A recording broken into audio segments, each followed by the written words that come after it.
Zenit entra na briga por Thiago Almada, oferece 35 milhões de euros pelo meia ex-Botafogo. Vale lembrar que o Benfica ofereceu 26 milhões de euros pelo jogador. Juca Kfouri deu chilique, deu piti, porque a CBF topou, entre aspas, topou liberar o David Ancelotti, auxiliar do Carlo Ancelotti na seleção brasileira, para ser treinador do Botafogo. Isso é medo? Isso é revolta? O que é? Comentaristas do programa Equipe F da ESPN apostaram em vitória do Vasco contra o Botafogo. Só um apostou no empate. Ninguém apostou no fogão. Vão queimar a língua. E o otário do Benja que aproveitou a goleada que o Real Madrid levou do PSG, em vez de exaltar o feito do Botafogo de ganhar esse bicho-papão que é o PSG, tentou usar isso para justificar, comprovar que o Botafogo não ganhou do PSG com força máxima e etc. É um otário que não cansa de passar vergonha. Queria ver se fosse o Corinthians dele tivesse ganho, ou o Flamengo que banca o salário dele tivesse ganho, se ele estaria fazendo esse tipo de comentário babaca. Isso e muito mais agora, então antes do vídeo começar, de verdade, curta, comente, compartilhe, se inscreva no canal, ative o sininho. Bom dia a todos, né? Esse vídeo está entrando cedíssimo, como sempre. É o vídeo que inicia o dia, o pessoal que está trabalhando no ônibus aí, com fone de ouvido, no metrô e etc, indo pro trabalho, assistir e se informar sobre o Botafogo. Bora pro vídeo, depois a gente conversa. Alvinegro do Rio de Janeiro. Opa! Botafogo domingo, jogaço Vasco e Botafogo, 18h30, né? No Rio de Janeiro, na volta do Campeonato Brasileiro. O John Textor, o dono da SAF do Botafogo, deu uma entrevista num podcast, acho que na Inglaterra, o Talk Sport, e ele falou o seguinte, ele deu a razão, o motivo da saída do Renato Paiva. O David Ancelotti estreia no domingo contra o Vasco, mas ainda sobre a saída do antigo treinador, ele disse por que o demitiu. O demitimos logo após vencer o PSG porque ele quebrou os próprios princípios, isso já referindo-se ao jogo contra o Palmeiras, né? Ele se afastou do plano dele. Honestamente, nossos torcedores acabaram com ele. Existe muita pressão lá. Ele quebrou os princípios ao jogar defensivamente. Nós deveríamos ter ganhado do Atlético de Madrid e do Palmeiras. Somos um time melhor do que o Palmeiras. Ele quebrou os próprios princípios e vimos isso acontecer por 10 jogos seguidos. Você lembra, né, Zinho? Quando o Botafogo derrotou o Paris Saint-Germain, no meio de uma entrevista, ainda no gramado, né? O Renato Paiva recebeu um beijo caloroso do John Textor. Será que ele acreditou que esse beijo o transformaria em sapo alguns dias depois? Essa declaração aí pra mim é muito infeliz, né? É muito infeliz porque quem contratou o Renato Paiva foi ele. E equivocadamente. Porque ele joga o Campeonato Carioca, a final da Recopa, a final da Supercopa, sem o treinador principal, jogou esses jogos todos, essas decisões todas, com um treinador interino, né? Abriu mão de todas essas competições, demorou para reformular o seu elenco, ou seja, ele está contribuindo muito para a própria declaração que ele dá. Eu não sou aqui defensor do Renato Paiva, não, como o melhor treinador, inclusive nem... Na minha opinião, não seria o treinador para ter sido contratado por ele, né? Mas assim, eu acho que todo esse problema aí, o principal culpado para mim é ele, né?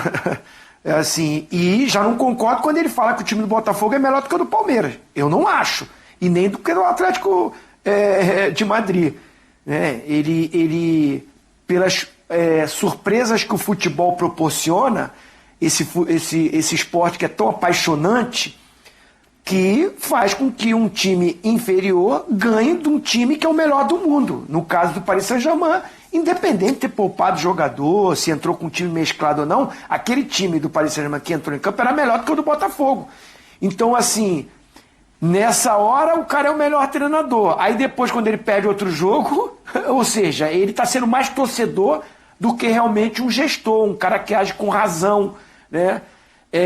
Assim, eu particularmente volto a dizer, ele tem crédito com o torcedor, porque o Botafogo, depois de tanto tempo, volta a ser campeão brasileiro e ganha um título inédito da Libertadores.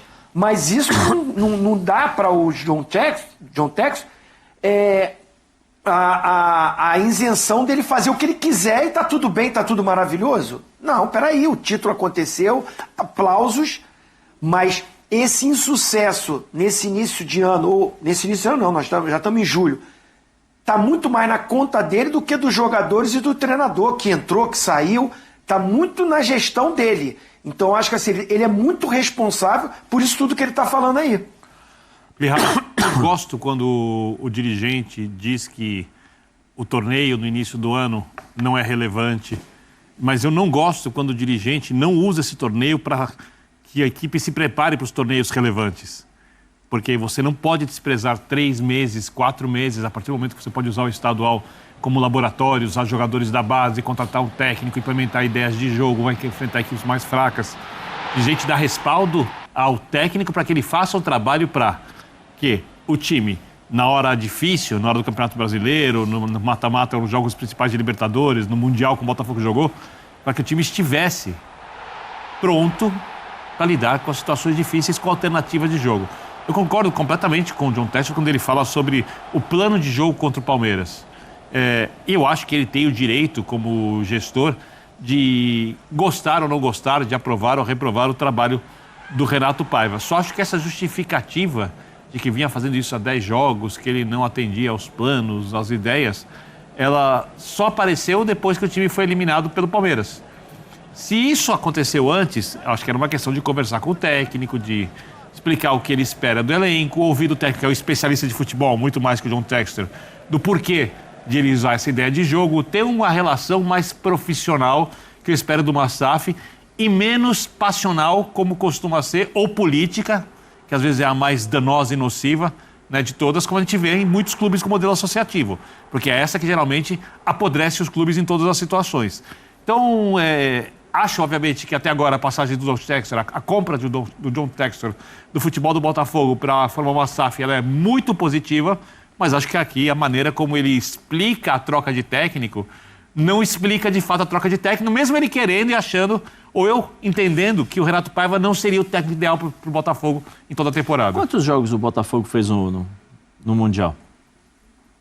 5 jogos. Então são... 4 jogos. São 4 jogos. Ele falou 10 jogos. Então os outros 6 primeiros jogos antes do Mundial, como funcionava? E, na verdade, antes do Mundial, o Botafogo deu uma reagida, né? Sim. Conseguiu a classificação na Libertadores de uma forma até heróica. A verdade, Plihal, derrotou o Santos na Vila Belmiro. Sim, a verdade, Plihal, a verdade é que assim, ele tá jogando a responsabilidade por Paiva, que é como o Zinho falou, que é dele. Sim. Que é dele.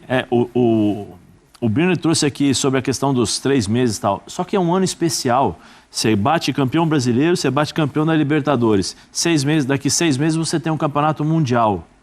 Peraí, é aí que você tem que planejar muito bem. Exato. É aí que você tem que prestar atenção, porque assim, talvez o americano não tenha isso, mas eu acho que tem. Quando você ganha uma Libertadores, você passa seu time a ser batido. Quando você faz o Campeonato Brasileiro que o Botafogo fez, você passa seu time a ser batido. É o jogo que todo jogador quer jogar contra o Botafogo. Por quê? Porque eu estou jogando contra o campeão da Libertadores, eu estou jogando... Existe a possibilidade de eu jogar bem e ser vendido, existe a possibilidade de eu melhorar a minha carreira, né? Então, assim, existe a possibilidade do treinador encontrar um desafio contra o Botafogo e crescer e... Opa, peraí, esse treinador ganhou do Botafogo. Como foi o Paiva quando ganhou do Paris Saint-Germain? Então, assim, o erro, tudo aquilo que está acontecendo no Botafogo é culpa dele. E ele tem que bater no peito e falar assim, desculpa, eu errei. Eu errei, porque ele deu uma declaração que o campeonato começa acho que depois de abril, alguma coisa assim. Tá errado, ele não entendeu nada. Né? A temporada ele não entendeu nada. Porque deu, de certa forma, certo no ano passado, mas não é todo ano que vai acontecer. A fórmula não é exata todos os anos, Plihal. Até porque você está lidando com seres humanos que têm dificuldades muitas vezes. Aí a demora incrível para definir um treinador, as contratações o Botafogo se desfez dos principais jogadores. Os principais jogadores. E agora, depois do Mundial, a mesma coisa. Igor Jesus saiu. O Gregory deve sair também. Então, o Gregory, a informação mais forte de hoje, o Al Rayyan insiste em ter o Gregory o Al Rayyan, dirigido pelo Arthur Jorge, treinador campeão da Libertadores e brasileiro pelo Botafogo. Parece que já havia, entre aspas, um acordo entre jogador e técnico, aquela coisa, Zé. Você me fica leva tranquilo lá que eu vou te levar para lá, mas você, na hora que eu chegar, na hora que o pessoal do clube chegar com dinheiro, você tem que ir. Sim. E parece que isso vai acontecer. Mais uma perda sensível. Cuiabano também me parece que está. Cuiabano ainda não teve. Parece, era para o próprio Nottingham Forest. Mas parece também que está. Então, assim, tem uma série de coisas. Eu só assim, fico um pouco. Né, eu só espero que não aconteça com o Botafogo o que aconteceu com o Lyon. Só espero que não aconteça isso. Então, os torcedores do Botafogo precisam abrir os olhos. Não é porque em um ano conseguiu fazer determinadas mudanças e você dá o título, que no ano seguinte dá o direito de você não tratar da mesma forma. Não entender a grandeza do Botafogo. Se bateu no peito e falou Botafogo é grande, Botafogo é isso, Botafogo... Então, haja e crie determinadas situações de acordo com aquilo que você pensa sobre o Botafogo. Os torcedores não merecem isso. O Botafogo tem uma história. Os jogadores também, muitas vezes. Eu imagino a cabeça do jogador. Será que eu fico? Será que eu não fico? Como que vai ser? Vai chegar jogador novo? Não vai chegar? Esse treinador vai ficar quanto tempo? Mais um mês e meio? Então, assim, tem que ter um planejamento. E ele errou. E se fosse realmente... Eu acho que seria digno dele chegar e assumir. Olha, eu errei. Torcida do Botafogo, nesses primeiros 6 meses, eu errei. Eu pensei que a mesma forma do ano passado iria dar certo e não deu. Pronto. David Ancelotti, com dificuldades pela frente, Vitor Biner, a gente ainda não sabe se ele estará no banco de reservas no domingo, porque, por enquanto, ele não está regularizado. E tem um bom time, por exemplo, tem um time melhor que o do Vasco. Influenciar pessoas, porque o papel do técnico, ele tem a formação, você já falou sobre isso, né? Tem os cursos necessários da UEFA, ele teve um grande professor, ele tem um grande conselheiro, que é o pai dele, pode ajudá-lo inclusive nessa trajetória de começar a carreira como técnico.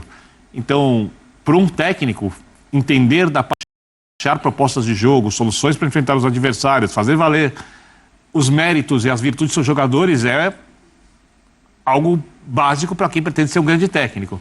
Mas tem uma coisa que você só aprende no dia a dia, que é como gerenciar pessoas, situações difíceis, chefes complicados, perdas de jogadores, jogador irritado porque está no banco, jogador que se acha injustiçado pelas viagens, tabela carregada e tudo mais. Vai ser um grande desafio. Eu não teria apostado num cara... Esse tempo para montar, para trabalhar, para fazer repetição, o time melhora. O Botafogo vem, né, de um Mundial, vem de um desgaste e um treinador com pouquíssimo tempo de trabalho, né? De conhecer o elenco. Agora, esse futebol é essa loucura, né?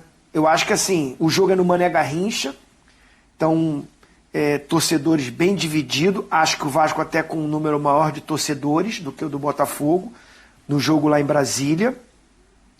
E o Vasco melhor, entendendo melhor o que o seu treinador, porque já está há mais tempo, quer para a equipe, né? O Ancelotti aí, ele tá trabalhando, está montando, está conhecendo os atletas, até o que ele pensa de futebol, o sistema que ele quer usar, os jogadores tentar rapidamente se adaptar. Tem uma base de time, mas com um treinador que chegou agora, como falou o Birner aí. Então, é uma dúvida. Por mais que o Botafogo tenha até jogadores com potencial melhor, mas com um novo treinador que a gente não sabe como é que vai ser essa reação. Então é um jogo difícil, complicado, é clássico. Acho que o Diniz, né, larga um pouco na frente por ter esse grupo na mão há mais tempo. Zé, o que você imagina, o que você prevê do clássico carioca, que, como disse o Zinho, só reforçando, ratificando, vai acontecer no Mané Garrincha em Brasília? Eu acho que o Fernando Diniz tem a condição um pouquinho melhor, né, em relação à formação de elenco nesse momento, para poder jogar e tal. O David não vai trabalhar, né? Talvez, ele pode ainda ser regularizado amanhã. Talvez, mas assim... eu acho Entrou no bid e vai. Mas ele já está treinando o time. Sim, mas eu acho que nesse momento o Fernando Diniz está à frente. Né? Tem a possibilidade também, por exemplo, o Coutinho assinou com o Vasco, né? Que já encerrou toda a sua... Léo Jardim até 2030, um goleiraço. É um ambiente diferente. O Fernando Diniz teve um tempo para treinar. Normalmente, quando ele tem esse tempo para treinar, ele consegue fazer os ajustes necessários que vinha acontecendo, que precisava. E o Botafogo é uma incógnita, né? Ninguém sabe o que vai acontecer. Ninguém sabe qual o Botafogo irá entrar em campo. Será que o John Textor falou para o David que precisa colocar o time para jogar para frente? Será que ele lembra que o time é italiano? Se ele acha que o Botafogo é melhor do que o Atlético de Madrid e o Palmeiras, é muito melhor que o Vasco. Mas é por isso que eu estou dizendo, né? A incógnita. Você não sabe qual o Botafogo será, né? Tomar cuidado para não ser mandado embora depois do clássico se perder. Se puder, só aproveitar e mandar um abraço para o Fábio Azevedo, que está nos assistindo. Um abração para ele. Um grande abração. Para quem será que ele vai estar torcendo no domingo? Não sei. Marília Ruiz também, jornalista nos Ele eu não sei, mas o amigo dele eu sei, para quem tá torcendo. O Nareba Vascaíno é amigo dele, esse aí eu sei. Dos clássicos aí da volta no Campeonato Brasileiro, rapidinho, vamos deixar os palpites de Flamengo e São Paulo para amanhã, Fabricião? Vamos pegar... Então, o teu palpite pro Clássico Carioca, Zé, rapidinho, porque temos 1 minuto para terminar o programa. Vasco ganha 2-1. 2-1 Vasco pro Zézinho. Também, né? Em homenagem ao Nareba Vascaíno, 1-0 Vasco. Te mandou um abraço aqui, Zinho, mandou uma figurinha. Birners, você também acha que vai dar Vasco? 2-2. 2-2 empatezinho. Empatezão, né? Jogo com o Diniz, fortes emoções, Vasco indo pra cima, Botafogo um pouco melhor tecnicamente, no individual. Só palpite sem nenhuma convicção, 2-2. Muito obrigado, trio. Vocês viram o que aconteceu com o Real Madrid? O Paris Saint-Germain ganhou de 4 e olha, foi pouco, foi pouquinho. Olha do que o Fluminense escapou. E é o que eu falo, gente, se o Botafogo jogar 1000 vezes contra o PSG e o PSG jogar sério, pra valer, decidindo alguma coisa, é isso que dá, gente. Parem de se enganar. Se o Real Madrid, que é o Real Madrid, tudo bem, não tá uma maravilha, mas é o Real Madrid. Tomou de 4 do Paris Saint-Germain? Para, que tá ficando feio. Vamos lá, falar do Botafogo, Rodrigo Brandão.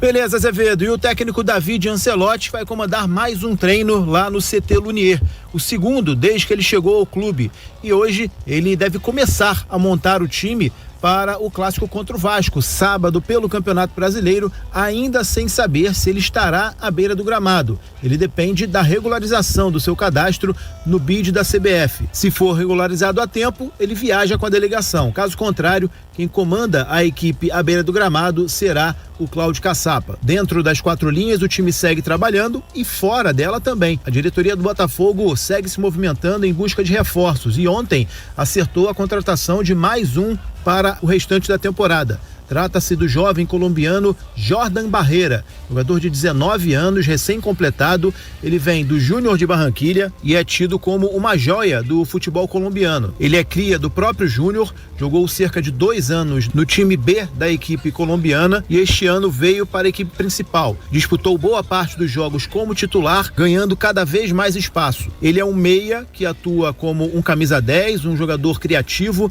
mas que também atua pelas pontas. Tem como principais características sua velocidade, o passe e os dribles. Muito bom no 1 contra 1. É mais um que chega para brigar por uma vaga no comando de ataque do Botafogo. O Glorioso vai pagar 4 milhões de dólares, cerca de 21,8 milhões de reais, por 90% dos direitos econômicos do jogador. E hoje se abriu a janela de transferências internacional. O Botafogo segue no mercado atrás de outras contratações. 2 propostas já foram feitas, uma pelo atacante Luiz Guilherme, ex-Palmeiras, que está no West Ham na Inglaterra, e outra pelo zagueiro Dantas, do Novo Horizontino. Desses 2, o Dantas é o que está mais próximo de um acerto. O clube cobra pressa para que, no caso de um fracasso nas negociações, tenha a oportunidade de correr atrás de uma segunda opção. Vale lembrar que o Botafogo já tinha acertado 4 contratações naquela janela especial para a Copa do Mundo. O Tuco Correia, o Álvaro Montoro, o Arthur Cabral e o Caio Fernando. Todos eles já estrearam com a camisa do Botafogo na Copa do Mundo de Clubes. Valeu, Azevedo. Valeu, tá certo, Rodrigo Brandão. Cara, vamos lá hoje. Claro que eu vou falar da expectativa do Botafogo nesse clássico contra o Vasco, mas essa informação, e tem até aqui um pedido, deixa eu achar aqui, do Márcio Moreira. Quem é esse Jordan? Azevedo, por favor, o histórico dele. É um garoto, né, ô Léo? É um jovem atleta, Azevedo. Ele tem apenas 19 anos de idade. Ele jogou no Júnior Barranquilla e no Barranquilla FC. Ele foi emprestado ao Barranquilla FC na temporada passada, 29 jogos, 2 gols. E nesse ano voltou ao clube formador dele. Foram 14 partidas, mas é uma aposta do departamento de scout do Botafogo. É um atleta de 19 anos de idade, que tem essa força física. Como a gente ouviu o Brandão falando, ele pode atuar basicamente nas 3 partes do gramado, mas tem uma preferência por lado. Tem a característica do drible e pisa muito na área. Então, ele reúne essas características para adequar a uma lacuna existente no elenco do Botafogo, né? Desse jogador de lado de campo que tenha um pouquinho mais de força. E também entram no modelo de negócio da Eagle e do John Textor, né? Que é um atleta que o Botafogo faz um investimento, vai adquirir 90% dos direitos do jogador e tem esse super potencial de revenda. E por isso o Botafogo faz esse investimento. Ainda tá no início de carreira, sim. Mas assim, a gente vê aqui que ele, como profissional, ele tá desde 2023 no elenco principal, foram poucos minutos, poucas oportunidades, apenas 4 gols como profissional, uma assistência, mas ele pode contribuir muito mais. Só que, por exemplo, no Sul-Americano Sub-20 dessa temporada, ele deu 4 assistências e marcou um gol. Ou seja, a gente já consegue ter um parâmetro, uma análise a respeito de... É um jogador com potencial, é um jogador que já defende a seleção, é um jogador que, nesse nível internacional de enfrentamento, ele foi muito impactante. 5 participações em gols em 9 partidas. Lógico que existe uma grande diferença para o nível do futebol brasileiro, mas indica que a análise está sendo, não vou falar correta, mas a análise ela mantém um padrão e o Botafogo faz uma nova aposta em uma promessa do continente sul-americano e que tende a crescer no Botafogo e que tem todo esse detalhe, né? Tem a parte física, a parte técnica que o Botafogo pode ter esse retorno e principalmente também a projeção financeira, que é o modelo de negócio existente nesse momento na SAF do Botafogo. Mandar um abraço aqui ao meu querido André Bebezão. André, um abraço, irmão. André que trabalha com a galera top aí da música, enfim. Um abraço, meu querido. Encontrei com ele no camarim do Circo Voador, em homenagem ao show em homenagem ao aniversário do Raul Seixas. Valeu, Raul Bebezão. Seixas. Valeu, Bebezão. Um abração, querido. Tá mandando um abraço pra você, pra toda a equipe aqui, pro Jorginho. Agora, dentro dessa chegada aí do Jordan, a gente tem o histórico, eu acho que mais de acertos do que de erros do scout do Botafogo, né? Sim, o Botafogo, desde 2023, o Botafogo, lógico que o Botafogo foi aumentando o nível dele, né? No início ele basicamente construiu um time lá em 2022 para disputar a primeira divisão, foi fazendo melhores investimentos. 2023 brigou pelo título do Campeonato Brasileiro naquela reta final, caiu de produção. No ano passado aumentou o nível de investimentos, financeiramente também o nível de qualificação desses atletas.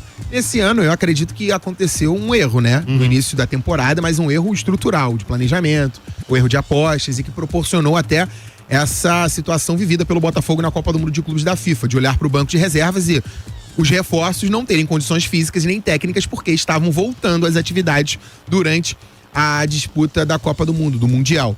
E agora o Botafogo pode, através até desse tempo que teve livre para trabalhar, para recuperar, até ter um pouquinho mais de paciência para apostar nesses jogadores. Mas é um quadro no balanço, Azevedo, são mais acertos do que erros do scout do Botafogo.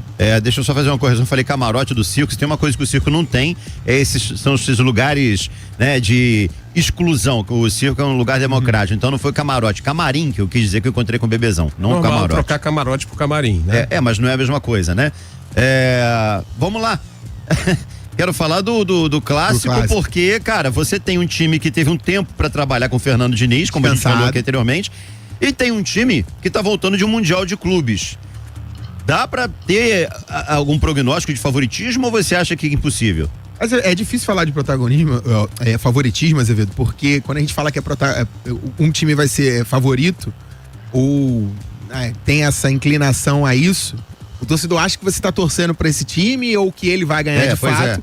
Mas nesse momento, quem reúne um ambiente relativamente melhor é o Vasco, que tá descansado, vinha treinando. O Botafogo vem de uma saída de treinador, com chegada de novos atletas que ainda estão se adaptando, que estão se entrosando. Lógico que o time titular do Botafogo é muito forte, é qualificado, mas o Vasco tem esse tempo de maior trabalho, de preparação e com um técnico. O Botafogo tem a mudança de treinador e isso traz impacto para o que acontece dentro de campo. principalmente pela forma como a saída aconteceu, com o Botafogo vindo de 3 jogos seguidos com uma postura ou uma formação mais defensiva. Vou colocar em porcentagem. 51-49 pro Vasco por conta dessa mudança de treinador, apesar de entender que o elenco do Botafogo ainda é mais qualificado que o do Vasco, e isso pode fazer a diferença, mas tem essa questão do trabalho. O Vasco tem uma sequência, tinha um tempo livre, e enquanto o Botafogo tá mudando de técnico. E a Ponte tá aqui, treino é treino, jogo é jogo, Léo. Com certeza, treino é treino, jogo é jogo. E o Botafogo tá treinando com quem, por exemplo, agora? Tava treinando com quem durante esse período?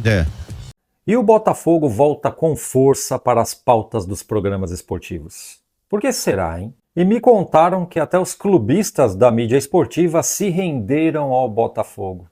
Será mesmo? Eu acho que não e vou além. Eles estão desesperados pelo que está por vir.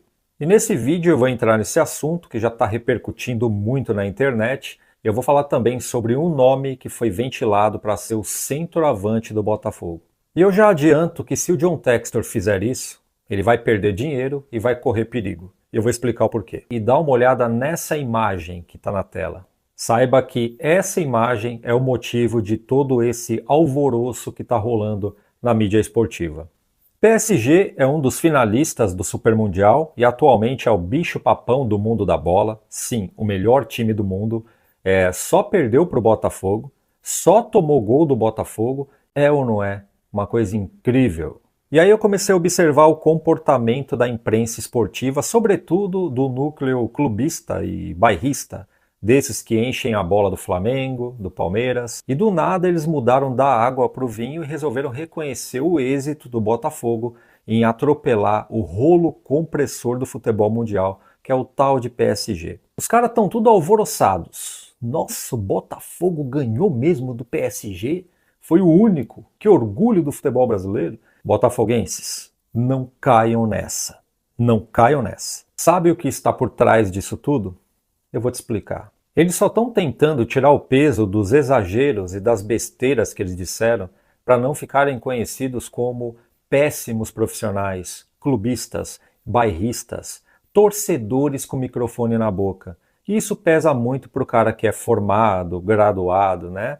Eles só querem preservar a imagem deles porque eles sabem o que vem pela frente. Pensa comigo, se o PSG vencer o Chelsea, e eu acredito que isso vai acontecer e até com uma certa facilidade, e levantar essa taça como o primeiro campeão da Copa do Mundo dos Clubes da história, quem você acha que será lembrado daqui a 10, 20, 30, 40, 50 anos? O vice-campeão ou o único time que venceu o trator dessa competição chamado PSG? Quem você acha que vai ser respeitado, que vai aparecer na foto junto com o PSG?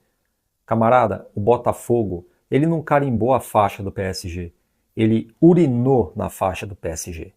Perdão, eu sei que eu fui deselegante, mas foi muito além de mim, acabou escapando. E ninguém vai lembrar, com todo respeito, do Fluminense que acabou chegando na semifinal, Fluminense que passa pelo mesmo problema do Botafogo, né?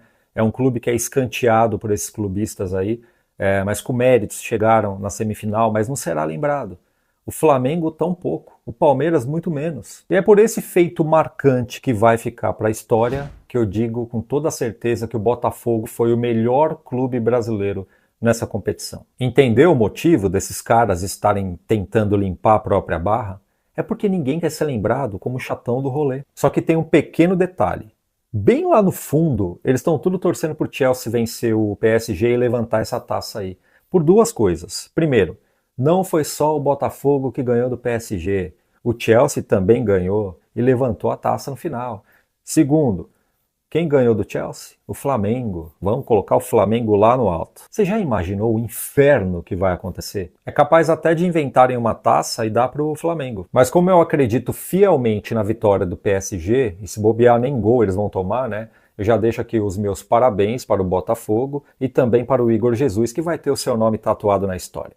Inclusive o John Textor já está suando litros para trazer um cara para colocar no lugar do Igor Jesus. Tem que ser um cara a nível, hein? Porque o Igor Jesus era um monstro, né? Mas surgiu um nome aí que eu fiquei meio assim, não vou mentir. E como nessa loucura de mercado da bola é tudo tão rápido, né? De repente até o Textor já contratou o centroavante. Mas Fica até o final para você saber quem é esse cara e a minha opinião sobre isso. E tem uns seguidores aqui do canal querendo saber o que eu acho sobre o nome do Firmino, que está sendo ventilado para ser o próximo centroavante do Botafogo.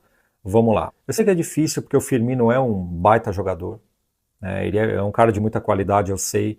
Só que o Firmino não vai combinar com o Botafogo, por quê? Já tem mais de 33 anos de idade.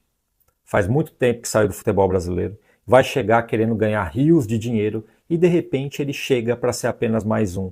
E não é apenas mais um em cima do futebol do Botafogo, mas em cima do que virou o futebol brasileiro. Tem muita gente que volta da Europa, do mundo árabe e tal, chega aqui e não joga nada. E o mais importante, o Firmino não vai dar retorno financeiro para o Botafogo. Vai chegar uma hora que o Textor vai querer vender e ninguém vai querer comprar. É muito normal o Textor trazer aquele cara que está desvalorizado ou um cara que ninguém conhece. O cara chega, come a bola no Botafogo, joga o fino da bola e aí ele consegue vender por 3, 4 vezes o preço.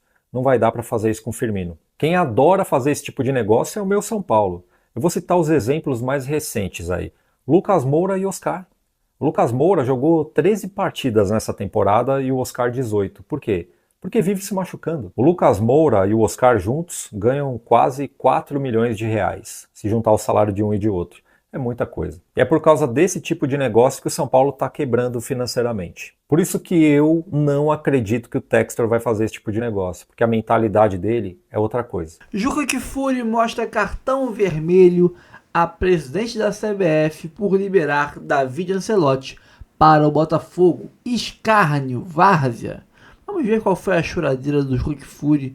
Eu queria achar o vídeo, o trecho para vocês, mas infelizmente eu não consegui achar, porque eram vários programas do UOL aí, com o Juca Kfouri, Trajano, aí tem o Mauro César, o Tirone, o Arnaldo, e sinceramente eu teria que ver pedaços muito grandes do programa para achar só esse trechinho aí rapidinho. Eu vou ler a transcrição e é isso. Peço perdão aí pessoal que queria ver o trecho, mas tem muito mais conteúdo interessante rolando por aí nesse pré-jogo de Botafogo e Vasco, chegada de jogadores, saída de jogadores, pós-mundial e etc. Então deixei isso para depois. Vamos lá. Juca Kfouri não curtiu ver David Ancelotti, filho de Carlo Ancelotti, que é auxiliar da seleção brasileira, né, como novo técnico do Botafogo. O jornalista criticou a liberação do profissional por parte de Samir Chaoud, presidente da CBF. Aspas para o choro de Juca Kfouri. Estou dando, aspas, ali, colchete, né? Ele deve ter levantado o cartãozinho, cartão vermelho, né, para o presidente da CBF, Samir Chaoud. Como é que topa um acordo como fez o senhor John Textor? Não entendi muito bem. Pegando o técnico para auxiliar do Ancelotti. Pegando o técnico que era o auxiliar do Ancelotti. Não é um escárnio isso? Questionou o Juca Kfouri no cartão vermelho do UOL. A CBF traz a comissão técnica, o Botafogo vai lá, contrata o David Ancelotti, tira ele, mas ele vai estar na Copa do Mundo de 26. Isso é uma várzea, murmurou. Apesar das críticas de Juca Kfouri, David Ancelotti não tinha contrato com a CBF e era convocado pontualmente para compor comissão técnica do pai nas datas FIFA. O Botafogo deixou a entidade ciente de todo momento negociações. A todo momento das negociações, né? Em seu site oficial, inclusive a CBF desejou boa sorte para David Ancelotti no Botafogo, agradeceu ao clube e classificou a oportunidade dada pelo Botafogo, pelo Glorioso, como uma experiência que contribuirá significativamente para o desenvolvimento do profissional italiano. Então, cara, sinceramente, se fosse para fazer o que o Fluminense fez e o Edinaldo fez com o Diniz, ele lá e cá ao mesmo tempo, eu acharia assim uma várzea, tá? Acharia uma várzea. Como eu achei naquela época, eu não posso mudar de opinião, né? Porque o contexto é o Botafogo. Mas, cara, ele não vai ficar lá e cá, ele vai ficar só aqui, entendeu? E lá na Copa do Mundo ele ir, o melhor pra mim, né, pro Botafogo, seria que ele não fosse. Eu não gostaria que ele fosse pra Copa do Mundo.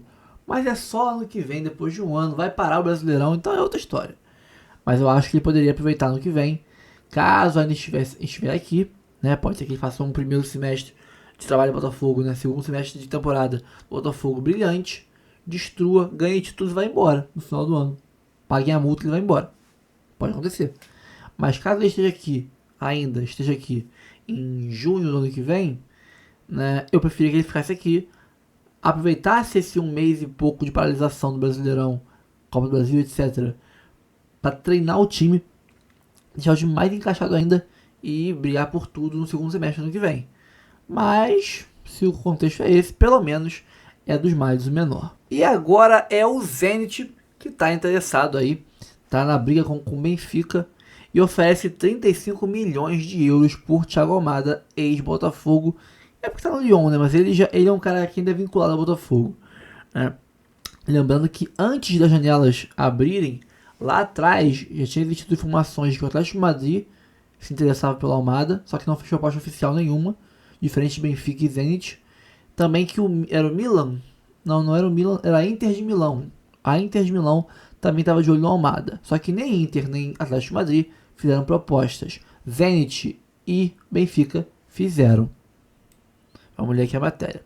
O Zenit, onde atua Luiz Henrique, imagina, cara, Luiz Henrique e Almada, sem contar que tem o Gerson e também o Wendel. Pô, meu irmão, na moral, sério, sinceramente, esse quarteto aí, Gerson, Wendel, Luiz Henrique, Almada, e aí tem alguém lá no ataque. Quem vai ser esse cara no ataque, tanto faz. Porque o que esses caras vão criar de jogada pra esse centroavante fazer gol? O centroavante desse time aí, do Zenit, para essa nova temporada, se o Almada for pra lá, o centroavante me chama. Me chama que eu vou meter gol pra caraca, pô. O que Gerson, Wendel, Luiz Henrique e Almada juntos vão encher de bola esse cara? Pô, tá maluco? Se o cara não for artilheiro na competição disparado com o dobro do segundo colocado, ele é um bagre, pô. Ele é um bagre. O Zenit tá montando um timaço, cara. Um timaço, meu Deus do céu. Se isso se concretizar, né? Se ele realmente for pra lá, o Almada, vamos dizer assim. O Zenit, onde atua o Luiz Henrique, entrou na briga com o Benfica e oferece 35 milhões de euros, 229 milhões de reais, a Eagle Holding para levar o ex-Botafogo Thiago Almada. A informação é do jornal português Record. Segundo a publicação, no entanto, o Almada está convencido a ir para o Benfica após conversas com Otamendi, companheiro de seleção que atua no clube português, e com Matite, zagueiro do Lyon, que atuou nos Encarnados, que é o nome é o apelido carinhoso, tipo o glorioso do Botafogo, são os Encarnados do Benfica. Vale lembrar que também tinha, né? Saiu agora o Di Maria. Talvez seja até para a posição do Di Maria que o Almada venha a ser aí contratado, já que o Di Maria faz ali a ponta esquerda e foi para o Rosário Central, time que o revelou para encerrar a carreira na Argentina. De acordo com o Record, a proposta do Benfica é de 26 milhões de euros, 170 milhões de reais por 60% dos direitos econômicos. Cara, o que não é ruim, tá? O que não é ruim. O Almada, ele tá... Quem jogou FIFA, PES, Bomba Pet e tal, sabe como é que é? A setinha tá assim, né? Diagonal pra cima ou assim, reta pra cima. Tá numa crescente constante na carreira. No Lyon, que é bem abaixo de alguns times da Europa, ele conseguiu render. O Benfica é hoje, para mim, o time mais forte de Portugal, né? Tudo bem, o Sporting fez frente esse ano, mas o Benfica, na média dos últimos 10 anos, vamos dizer assim, é o time mais forte, mais constante de Portugal. E, cara, mantendo aí 40% do valor, digamos que o Almada destrua o Benfica, ganha aí Copa de Portugal e Portuguesão da Massa lá pelo Benfica. Vem no ano seguinte um Barcelona e leva ele embora. O Botafogo não, a Holding, né? A Eagle, com 40% do valor, a venda dele vai para um possível time grande, né? Maior ainda. Será absolutamente cara, e aí a Eagle vai lucrar a rodo, né? Não seria ruim também, não seria ruim você manter aí 40% dos valores econômicos do Almada. Thiago Almada ainda está preso ao Botafogo, mas já teve seus direitos econômicos adquiridos pelo Lyon. Transferidos, né? Porque o Lyon não pagou nada. Nem podia, porque estava em transfer ban. Ele foi, no caso, tirado de um lugar para outro. Os valores econômicos. Só que ele ainda é jogador do Botafogo, porque o Lyon não podia regularizar nenhum jogador como reforço, né? Contratação, só como empréstimo. Mas é aquilo, né? É tudo da Eagle. O dinheiro que entrar para a venda do Almada não vai entrar no Lyon, nem vai entrar no Botafogo. Vai entrar no caixa da Eagle. Pode ser que no balanço do Lyon isso esteja lá. Mas o caixa é da Eagle. Né? Se o Textor quiser comprar alguém para cá com esse valor, ele compra. Assim como ele pode comprar alguém com o valor da venda do Igor Jesus pro Lyon e vice-versa. Isso é o de menos. Cara, a oferta do Zenit, né? 35 milhões de euros. A gente pagou aí. A gente não, né? A Eagle pagou pelo Almada 20, 21, 22 milhões de euros. Tá vendendo bem acima, né? Por quase o dobro. 20 milhões. Jogava 35 milhões. É quase o dobro. Mas acho que ainda dá pra aumentar um pouquinho. Como falaram, né, quando saiu lá do Benfica, que o Botafogo queria. A Eagle queria 40 milhões pelo Almada. Eu acho que 40 milhões tá muito bem pago. Se vender por 40 milhões, tá justo, tá muito bem pago. Acho que 35 ainda dá pra aumentar. Bota mais uma data FIFA aí, com o Almada jogando pra cacete na Argentina. Vê se o nego não sobe esse valor aí do Almada rapidinho. Calma, não vai embora ainda. Aqui em cima tem um vídeo especialmente escolhido pra você. E aqui embaixo tem o último vídeo que a gente postou. Corre lá e assiste, é maneiro. E aqui você vai se inscrever no canal. Clica aqui, se inscreve no canal, dá essa moral pra gente. Tamo junto.